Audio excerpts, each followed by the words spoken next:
You're my sweetest addiction. You're my strongest inspiration. Hello everyone, welcome back to my channel, and if you are new here, welcome to my channel. And today I'm going to do this video in English so that it will be helpful for everyone. And please understand that I'm not a native English speaker, so excuse my accent. So in today's video we are going to talk about how to apply for Korean language program and what are the requirements.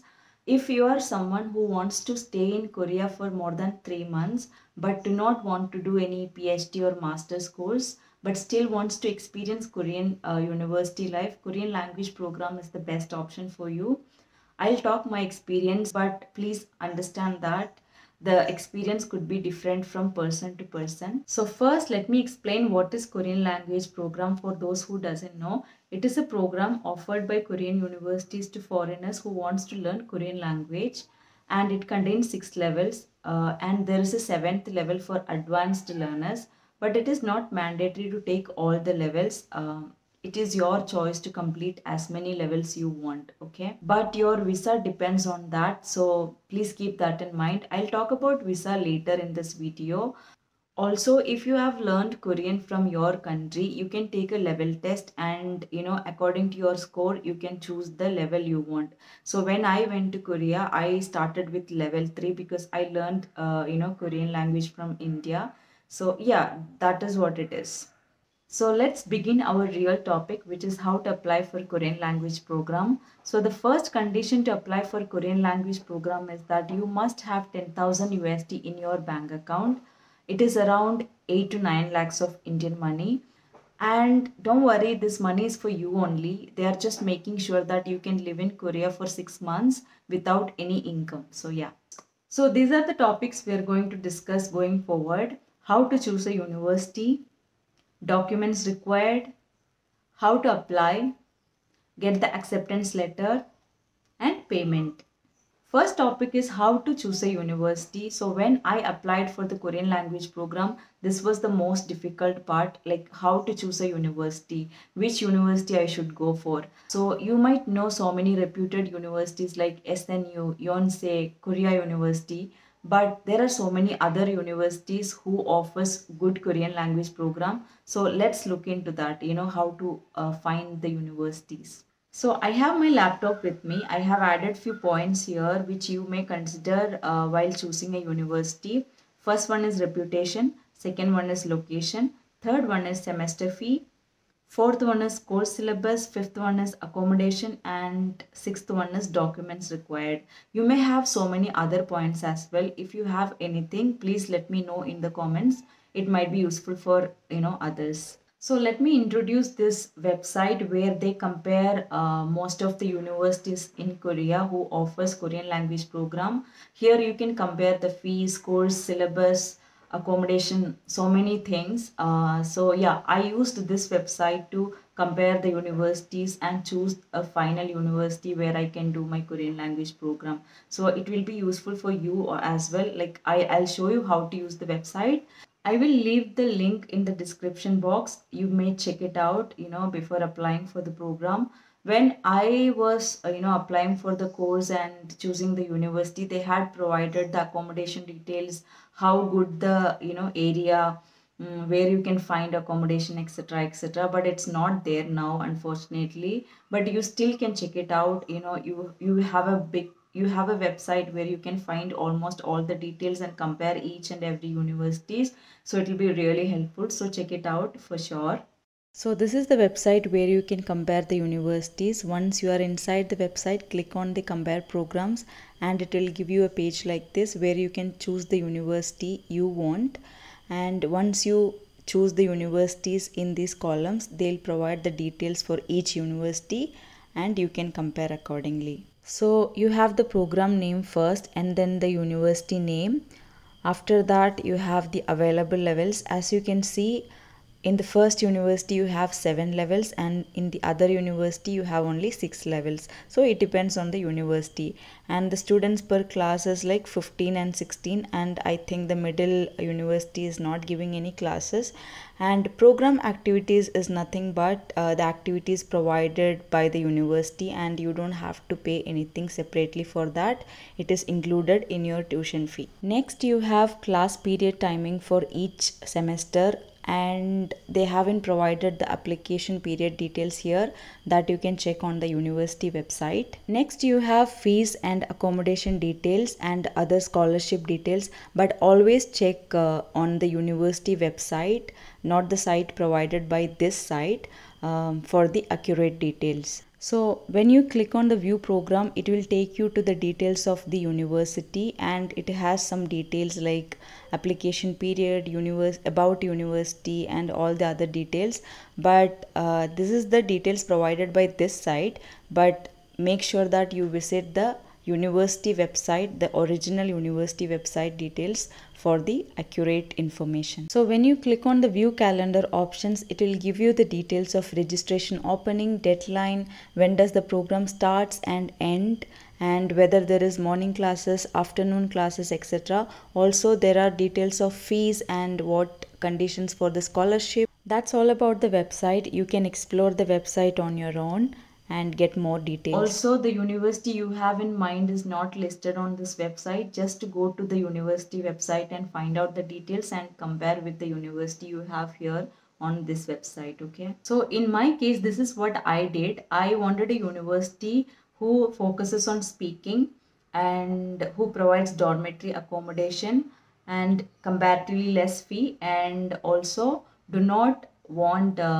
employment certificate of parents. Okay, so I read about every universities first. I wrote down their course structure, fee, accommodation details, and the location details, everything, and I finally chose 2 universities from the list, which is suited my requirements, and it was EVA and Sungshil University. I sent them email asking they if they need a employment certificate, and they said EVA requires employment certificate, but do not, I mean, but Sungshil University did not want the certificate. So I finally chose Sungshil University. And also, whenever I had any questions or doubt, I sent them email, and they replied to each and every email I sent, and I really felt good. So that is how I ended up choosing Sungshil University. So you can do the same. You don't have to worry much about it. So next we are going to discuss about what are the documents required for applying for the program. So first thing you need to keep in mind that the application is online and you don't need to send any documents to the university offline. So yeah, the first document we need is passport copy, and yeah, there's nothing much to discuss about that. Second document we need is graduation certificate and transcript. Both should be apostilled, and if you don't know what is transcript and how it should be apostilled, I can do a video later discussing about this topic, because if I do it in this video, it will be very complicated. Just know that you need graduation certificate and transcript, and both should be apostilled. So the third document is that bank statement showing 10,000 USD, and it should be taken from last 30 days, from the date of applying for the program. So yeah. And the fourth document we need is a photo of yours with white background, passport size. Yes. So the fifth one is not a document, but you have to write statement of purpose. Why you are applying for the program. Write it with a good reason, and you will be fine. When you apply for the program online, you will have a column where you have to write the statement of purpose. So yeah, that's all you need for applying for the course. And if they need any extra documents, they'll send you an email. So it depends on you and where are you from. They did not ask me any documents, so further documents, so yeah, it should be fine.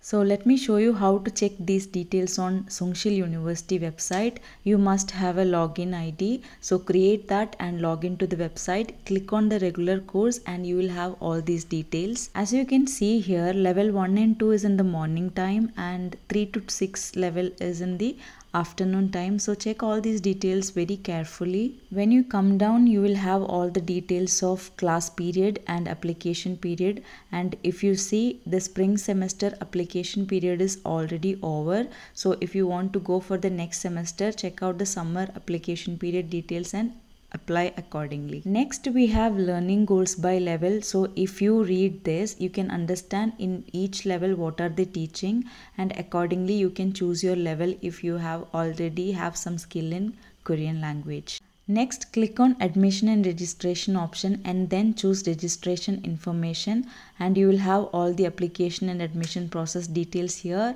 I'm not going to explain all these details again. You can check on the website for further details.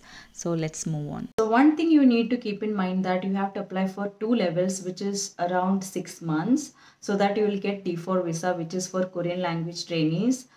You can apply for 1 level as well, but you will have to return to your country after 3 months.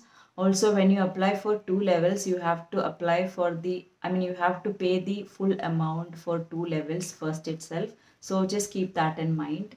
One more thing you need to keep in mind that on the website they would have mentioned about alien registration card. It is an identity card for foreigners in Korea who is going to stay there for more than 90 days. So you will have it only when you are in Korea. So don't worry about it. When you reach Korea, you can apply for this. Your university may provide you an opportunity to apply a group with all the other students. So just check it out when you reach there. So yeah, don't worry about it now. Now you have chosen the university and you have the documents required. Next step is to apply for the program. I really wish I can show you how to apply for the program because unfortunately I don't have this page open as I'm a student in Sungshil University already as per their records, because I had to return to India because of personal reasons. But yeah, I can explain you how it is. So when you click on the apply button, it will show you an application form asking your personal details and all, such as your name, address, all those details. Also, they'll ask you a Korean name which you can choose for yourself. I never used my Korean name, when I reached Korea, but I think you have to just, you just need a name, that's it, but you can choose something you like. Yeah, so after that you have to upload your documents and you will have a column to write your SOP, and it's a small column, so I think you just need to just need to write as much the column allows. Yeah, so it's a very simple process. You just need to fill the details, upload the documents and submit. That's it. So don't worry about it much. Also, if at all you add anything wrong in the details you give, they'll ask you to correct it and send again, because I gave my university name in a format I write here, but they expected something else, so they asked me to correct it and send it again. So yeah, this is the email I got, so don't worry about it. It'll be very easy for you, I promise. Next step is to get the acceptance letter. My application period for the program was July 1st to July 31st. I applied for the program on July 5th and the result came on August 2nd. It is almost like 1 month, right? But if you see the application period, the result came quickly. So if you apply yearly, you will have to wait very long to get the acceptance letter, but it is better to apply yearly, because if there are so many people applying, you may not get your chance. So yeah, be careful with that. Even if you have to wait for long, it's okay. So the next task is to do the payment. So when I got the acceptance letter, it was not like congratulations, you got accepted and all. It was about doing the payment. So you can do the payment either via debit card or credit card, and there will be some international transfer fee. And they'll ask you to pay for tuition fee and also application fee. Later they'll ask you to pay for insurance, which is around 60,000 won, and that's it all about the payment. So one good thing here is that you don't have to pay the application fee until you get the acceptance letter. So please apply for multiple universities. Don't do it like me. I applied for only Sungshil University because I did not have a choice. But you don't have to do it like that. Apply for multiple universities so that you have good chances, you know. That's pretty much about applying for the Korean language program. I think I covered almost everything for the program, and let me know if I have missed any, any points. I'll reply for sure, and I hope this video was valuable to you. And if you like this video, please like, share, and subscribe to my channel, and I'll come up with a very new video with some useful information. And till then, bye. Also, if you want to, see how the dormitory in Sungshil University looks like, please watch this video I have done before. And yeah, that's it. Bye.